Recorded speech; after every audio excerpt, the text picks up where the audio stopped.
ederim. Teşekkür ederim. Evet, teşekkür ederim.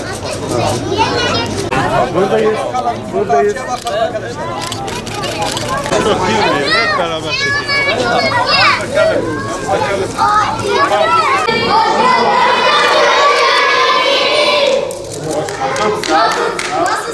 Nasılsınız? Çocuklar. Yaz kurslarından memnun musunuz? Neler öğrenelim? Kızlarımıza verelim.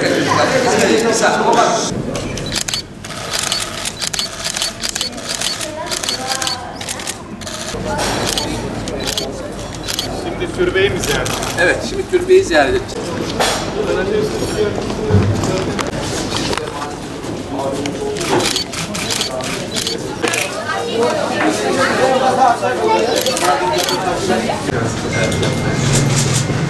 Şuraya sokalım.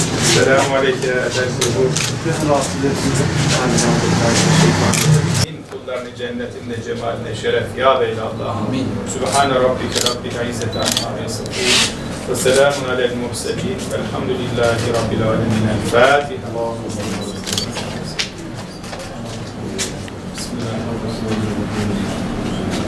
Cudi demek yeniden diriliş demek, yeniden doğuş demek, medeniyetlerin dirilişi demek. Tabii ki Cudi ateşi uzun yıllardır Nuh tufanından bugüne kadar yanmaya devam eden bir ateşti. Bu akşam inşallah festival ateşimizi yakacağız. Tabii burada aslında verilen mesaj, kısa bir ara verdik malumunuz olduğu üzere. Ama bu arayı çok şükür ki devletimizin, başta Sayın Cumhurbaşkanımız olmak üzere, İçişleri Bakanımız, devletimizin güvenlik güçlerinin hepsi hiçbir ayrım yapmadan Mehmetçiğimiz, jandarmamız, polisimiz, Milli İstihbarat Teşkilatımız, tüm güvenlik güçlerimizle birlikte güvenliği sağlayarak çok şükür ki geçen yıl ilk etapta yapılan festivali bu yıl daha da büyüterek devam ettiriyoruz. Cudi ateşi aslında zalimlere karşı, zalimlerin helak olmasının ve yok oluşunu simgeleyen bir ateş.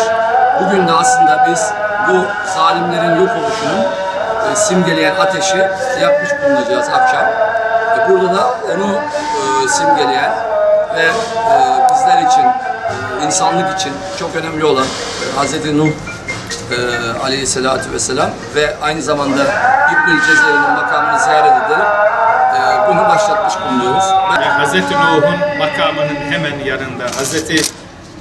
İbnül Cezeri'nin kabrinin başında bulunmaktan duyduğum memnuniyeti özellikle ifade etmek istiyorum. Yıllar sonra Cudi Festivali ismiyle Hz. Nuh'un anma programını yapacak olmanın da heyecanını taşıyorum. Bugünden itibaren yarın akşama kadar bu programlar devam edecek. Bu vesileyle Sayın Valimize ve emeği geçen herkese ben teşekkür ediyorum. Çünkü Hz. Nuh Aleyhisselam bizim için ikinci Adem'dir, dirilişin öncüsüdür.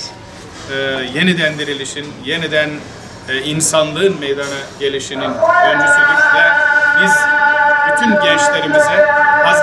Nuh gibi dirayetli, Hz. Nuh gibi doğruda ısrar etmeyi, her zaman dürüstlüğün peşinde koşmayı, bütün insanlığı aydınlatacak, onun getirmiş olduğu o ilkeleri, Allah Resulü Efendimizin de Kur'an-ı Kerim'le bütün insanlığa ulaştırdığı bu ilkelerin bütün insanlığın, bütün gençliğin ilkeleri olmasını her zaman teklif ediyoruz, telkin ediyoruz. Bunun mücadelesini veriyoruz. İnşallah bu vesileyle yani Şırnak'ta, Cudi Dağı'nda yapacağımız bu Hz. Nuh'u anma merasiminde dünyaya vereceğimiz mesaj birlik beraberlik mesajı olacaktır. Peygamberlerin yolundan gitmenin ne kadar önemli olduğu mesajını vermek olacaktır. Cenab-ı Hak bu programlarımızı, merasimlerimizi hayırlı eylesin, hayırlara vesile eylesin.